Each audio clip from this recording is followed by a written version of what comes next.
Hi, everybody. It is I want to talk about what it absolutely probably is the most frustrating thing to me when I talk to other parents or see other posts in certain groups on Facebook. I don't know why moms and dads are financially supporting their adult children. I see it on Dr. Phil and different shows. I pay for my 25-year-old son's rent and cell phone and beer and drugs. What is going on? I don't know about you, but when I was in my childhood home, I was informed by the age of, I think, 11 or 12 that I could go earn money to buy things I wanted, which would be whether candy or a certain kind of jeans or, pay for my extracurriculars. My mom said, I'm going to pay for your needs, you pay for your wants. That meant she would put a roof over our head and we would have food, home, heat, electric, and things like that. But anything we wanted was coming out of our pockets. So I learned very early on I had to do whatever. And at the age of 11, 12, I was helping neighbors. I was collecting newspapers, which of course don't exist a whole lot anymore. Maybe they do. I just don't read the paper. Collecting cans, doing odd jobs for other people, doing more chores around the house. Chores we got a quarter a piece for. I'm dating myself. But anyways, I am kind of frustrated with parents that say, my children disrespect me, but yet I pay for everything for them. As if you believe paying for their cell phone is going to get you some sort of respect. No. What you've taught them is you can disrespect me and I'm still going to be a bank for you. You can still come through and I'll still give you money for whatever you want. And so I don't know about you, but you got to knock it off.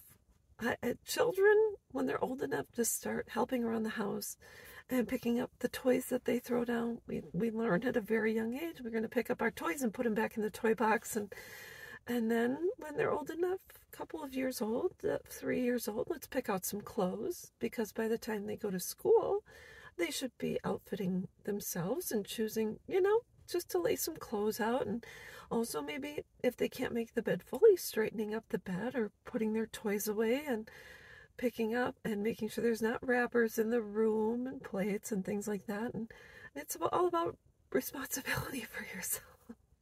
My daughters, by the age of, I think, 8, 9, they were responsible for chores, and then it incorporated into the laundry, the dishes, just the vacuuming, and I just didn't want to step on toys when I came home.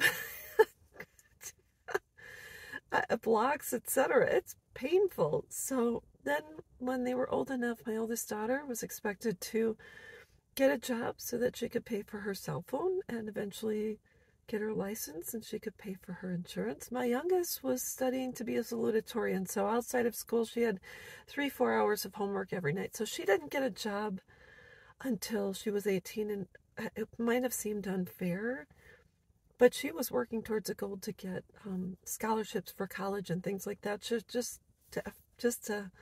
She had goals to meet, so she did a lot of work. It just wasn't paid work, but she wasn't just slacking off. So all I have to say is I'm really glad I told my daughters that they had to work and pay their bills, and they both left by the time they were 19. They didn't pay rent or anything after they turned 18, left shortly after they graduated high school, but they didn't pay their rent. But after they graduated high school, you have your bills, you have your cell phone, your car insurance, car payments, repairs, and things like that. So how can you expect an adult son or daughter to have respect for you when you don't require them to?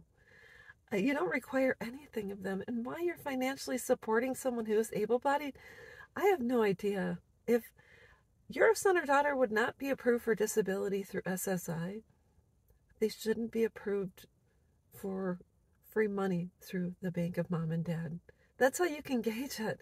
If they can work and get a job, get a job. I don't care where you have to work. And then if at a certain age, 19, 20, 21, if you do not have goals and you are not working and going to school, do you know you should move out by the time you're 21? You should probably be thinking about renting a place with your friends or paying rent at home. Well, how much is it going to cost you to live outside? It's not cheap anymore. So even if you require them to pay $100 a week on top of their normal bills, that's the least they can. That's the least they can pay because you got to feed them. It's not cheap to eat. So, anyways, that's all I've got, and I'll be back.